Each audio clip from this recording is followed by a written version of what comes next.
undisclosed location somewhere in North America. This is your weekly Truth Be Told Minuteman Report. Hey everyone, it's Robert Hensley, your Truth Be Told Minuteman, and today we're talking about whistling.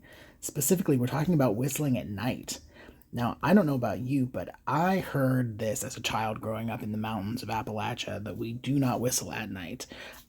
Never really knew why, never really thought about it.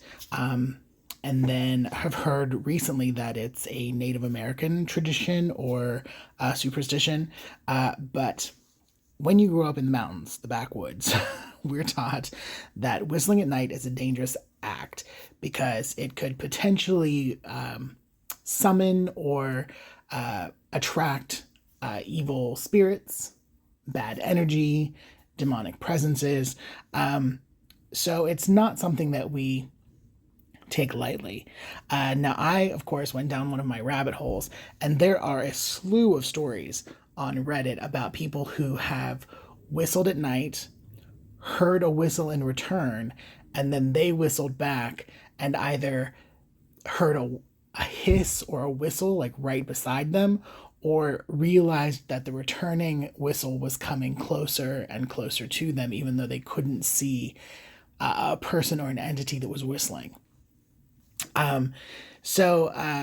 Along those lines, I found this story that was reprinted from a site called the Micaville Outpost.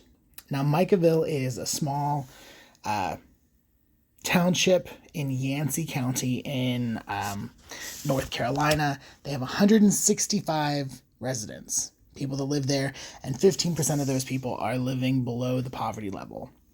Now, this story goes a ways back, all right? And this is what the story said.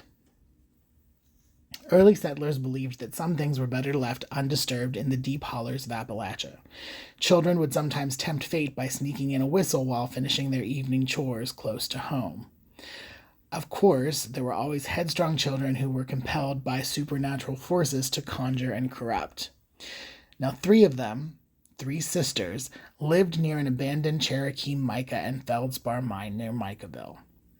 On a quiet night, the youthful sisters stood outside the mine entrance, held hands, and whistled a traditional Irish folk song called Black-Headed Dearie. Now, while no one is quite sure what their intentions were, only one of the sisters made it home that night. On the walk home through the laurel thicket, they heard a whistling along the trail. The moon was high in the sky but provided very little light, and out of the darkness a huge black bear appeared. The animal reared up on its hind legs and knocked two of the girls over with its massive paws. One of the sisters was nearly decapitated by the blow.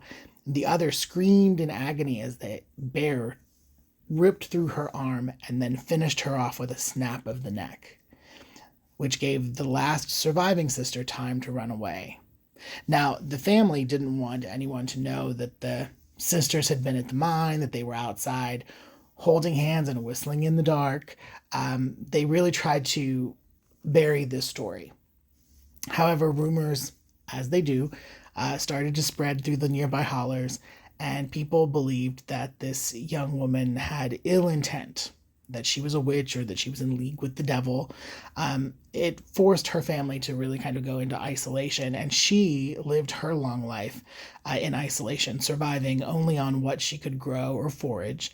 And for years, folks that crossed her path, people that met her along the path, swore that she floated slightly above the ground as she whistled through the woods.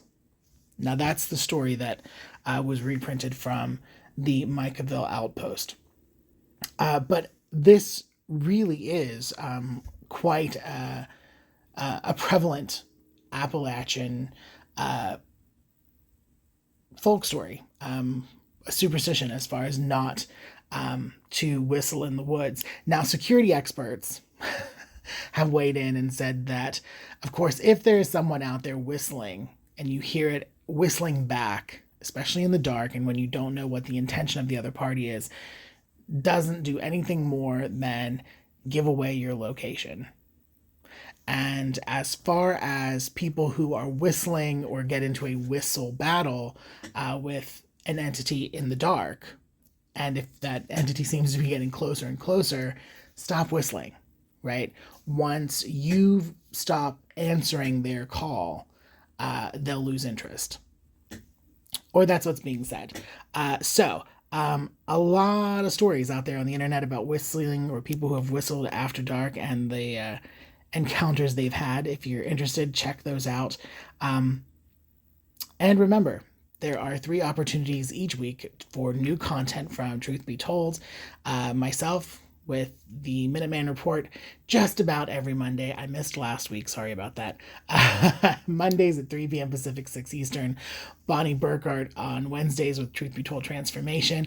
Again, same time, 3 p.m. Pacific, 6 Eastern. And Tony Sweet, same time, 3 p.m. Pacific, 6 Eastern, with the original Truth Be Told. And if you have any questions, comments, concerns, questions, I think I said that, story ideas, whatever, please feel free to reach me at reportminuteman@gmail.com. Again, that's reportminuteman@gmail.com. And until next time, stay true.